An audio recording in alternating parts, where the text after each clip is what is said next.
Okay. The Incredibles is a 2004 American animated superhero film produced by Pixar Studios and released by Walt Disney Pictures. It's written and directed by Brad Bird, but more importantly, and the reason we're all here, it's scored by Michael Giacchino. Michael Giacchino is the three-time Grammy Award-winning SOB responsible for making all of us crying up. He's also worked in other classics such as Ratatouille, Jojo Rabbit, and Coco. Yeah, that's from the top of my head. With other upcoming stuff such as The Batman, which is set to release later on this year, and Thor Love and Thunder.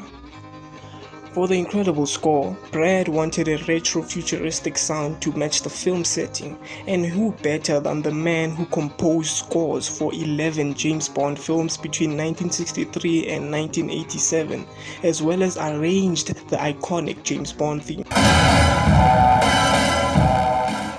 Who better than John fucking Barry?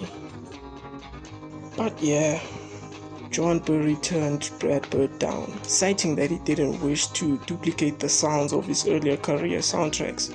So, with that ship sinking, Brad looked elsewhere, and he found what he was looking for in Alias, the series. That's where Michael was composing at the time. Where are we? The Glory Days. This score has a heavy jazz influence, and that's heard as soon as we press play because we're fucking blasted with glorious horns. It's like letting us know that we're in for one hell of a ride. The song's laden with triumphant saxophone and trumpets, with the fucking piano anchoring the song so it doesn't fly off into fucking outer space because of how energetic the song is. But that's only the first half of the song, because the song slows into a nostalgic melody on a happily ever after type feel. Cool, ready for takeoff. What the? The happily ever after from the previous song, it doesn't last long because Mr. Harmful See You Now does away with all of that with just its opening keys. You know, the song has a danger in the distance type feel, with the song swelling only to be cut back to size. The song just turns the whole vibe into a cynical affair. They're penetrating the bureaucracy! Boom, boom, boom, boom, boom.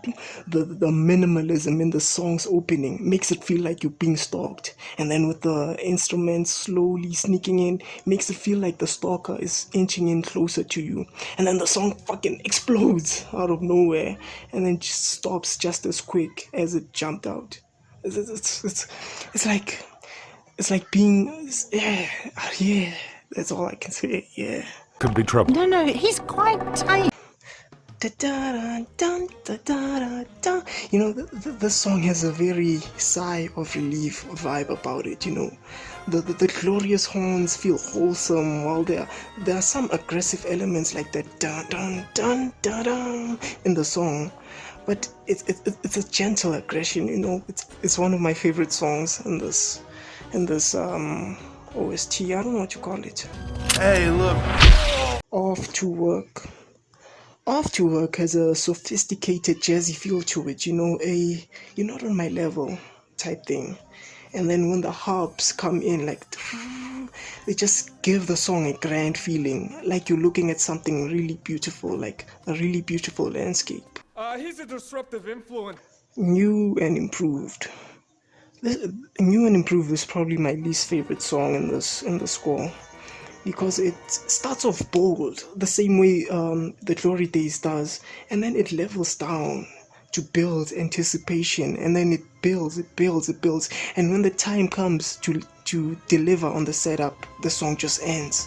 And yeah, I know the song works for the scene, but the song standing alone, it's like, you know. Request claim on claim numbers 15. Chronos Unveiled is what New and Improved was trying to be. A suspenseful song that builds anticipation. But the difference here is that this pays off with the build up, you know. It pays off with the thick and meaty that just it fucking sinks your gut when you hear that shit, bro. It's like, one of the best payoffs in this score. It's like beautiful shit. What's this about? Here we're introduced to the military drums, which give off this authoritarian vibe, which is contrasted by the high strings, and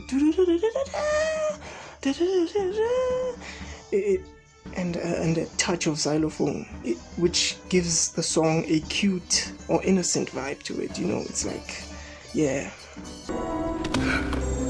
Missile Lock keeps the military drums and the authoritarian energy, but it loses the cuteness. It's almost like, you know, the time for games is up, bro. And then the brass is thick and heavy, which is contrasted by the quickness and sharpness of the military drums.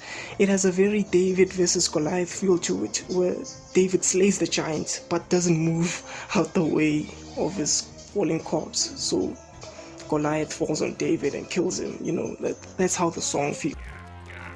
Honey, come to dinner! Life or Death. Here we see the humorous naming of songs, which becomes a staple in Michael Giacchino's later works. I love the playful parts of the song, which give it a curious vibe, but it can also make the song sound dangerous when it needs to be. There's some beautiful storytelling in the song. Hey, stop talking. This is where the score feels most playful and light-hearted, with the and with the brass following close behind. Like,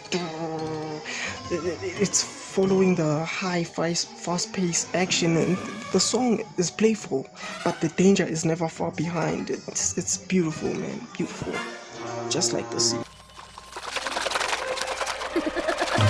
A whole family of supers.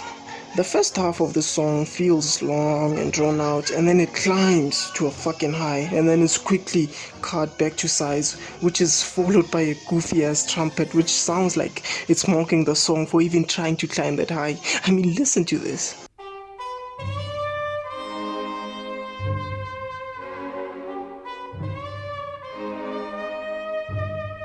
Road Trip.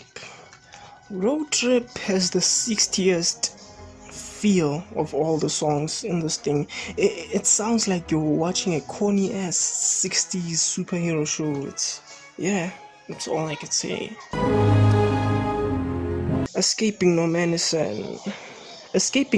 Land calls back to the triumphant horns from Glory Days.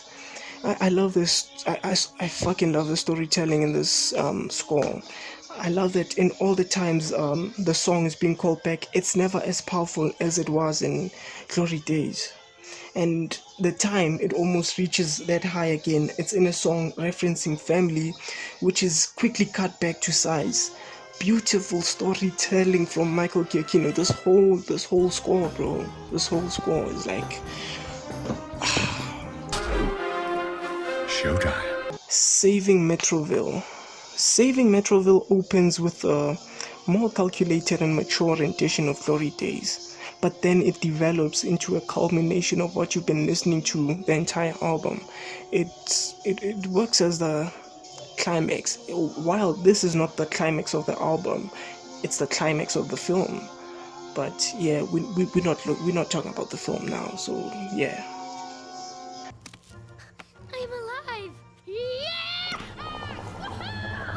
The New Babysitter. The New Babysitter is my least favorite song in the score. It feels like it's waiting for something. The song has zero momentum, and the highs it rides feel unearned because there's no development in them. But I do love the ending because it builds up to my favorite song in this composition. The end credits is where the triumphant horns and trumpets from Glory Days come back, and they come back with a fucking vengeance. This song builds up from all the bangers in the composition in an epic 7.5 minute goodbye that gives you a reason to fucking watch the credits. That's how good it is. In fact, that's what I did as a kid watching this film, bro.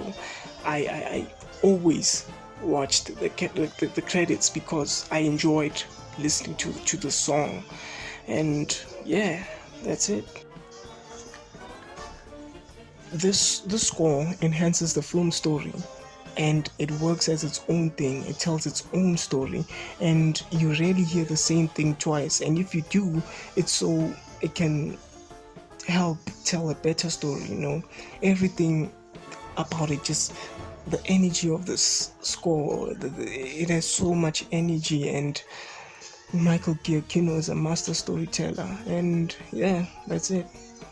I give the score a 9 out of 10, and that's it.